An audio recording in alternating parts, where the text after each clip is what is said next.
regulation of cryptocurrencies is necessary, but the government does not wish to hinder blockchain innovation.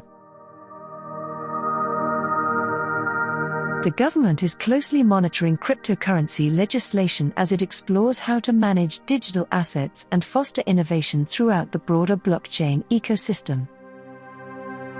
Senator Andrew Bragg, chairman of the Select Committee on Australia as a technology and financial centre, told us that the government recognises Bitcoin as a sector rich in possibility but also rich in risk.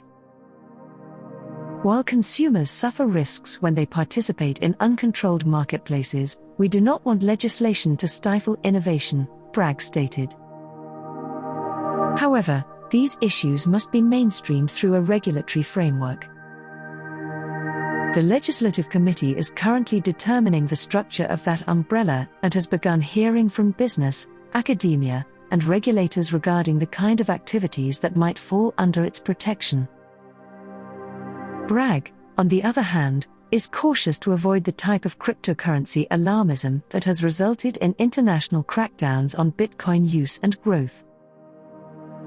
He recently headed a similar group that examined the Buy Now Pay Later (BNPL) services pioneered by Australian companies such as Afterpay, and suggested that the nascent industry adopt a self-regulatory posture.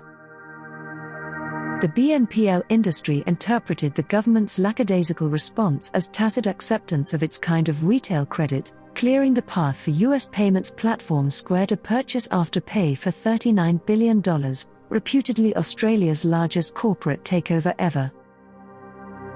We are not interested in imposing regulation for the sake of regulation, rather, we want to ensure that we have the regulation that the industry desires and requests, Bragg told Information Age. I believe our evaluation of BNPL was thorough. In terms of these challenges, I believe that the benefit is increased choice, increased efficiency, and decreased dead weight, all of which are beneficial to our society, which is why I'm so determined to get it right. Could Australia serve as a breeding ground for cryptocurrency innovation?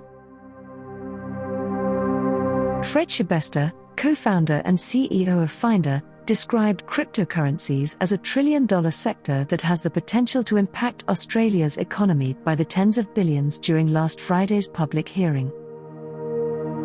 I believe it has the potential to generate new enterprises, additional money for the government, and hundreds of jobs for Australia, he told the committee. It's also an additional way for Australians to confidently develop their wealth. In a June poll, Finder found that 17% of Australians held cryptocurrency, highlighting an increasing trend in cryptocurrency use, particularly among young Australians. Shibester expressed a desire for Australia to become a safe haven for cryptocurrency companies, implying that the government could guarantee a certain amount of cryptocurrency deposits in the same way that its guarantee of cash deposits helped build consumer confidence, which fueled the recent surge in neobanks. Shibester added, "It would be a fantastic future. They talk about global financial centers, well, Australia would be the world's crypto bank, as we would be able to hold all the Bitcoin and people would deposit it with us." However, in order to achieve Shibester's vision, regulators will need to work out some of the more difficult regulatory issues surrounding cryptocurrency and crypto assets, specifically, how to treat crypto assets such as non-fungible tokens, NFTs, or other utility tokens that serve purposes other than value storage and speculation. Friday's session demonstrated that regulators are aware of these issues but have not yet determined how to address the thousands of possible use cases for blockchain tokens. Whether or not anything is a financial product is determined by a number of statutory standards. Some of the cryptocurrency products we've seen appear to fall into that category, while others do not, Kathy Armour, Commissioner of the Australian Securities and Investments Commission, ASIC, explained. There are also some that may fall into this category that were probably not intended to be financial goods, they were established for a different reason, a non-financial investment objective. Armour stated that ASIC is now investigating this categorization issue, but referred to a model in Europe in which a separate regulatory framework for crypto assets is being established, which allows for the treatment of financial-specific cryptocurrency projects under existing regulations. I believe it is an excellent question as to whether it is the superior strategy, she stated. It does provide a degree of confidence for someone developing a crypto product, and they can design their product to fit into any strategy. Organizations that operate autonomously. Crypto assets may also be used to oversee the governance of a decentralized autonomous organization, DAO. These organizations, which are prevalent in cryptocurrency and public blockchain initiatives, serve as a sort of corporate body whose operations are governed by an open code base. Members typically vote for changes to the DAO's structure and direction using linked crypto tokens. Notably, the authority of a DAO is distributed over computer networks and may include members who use pseudonyms.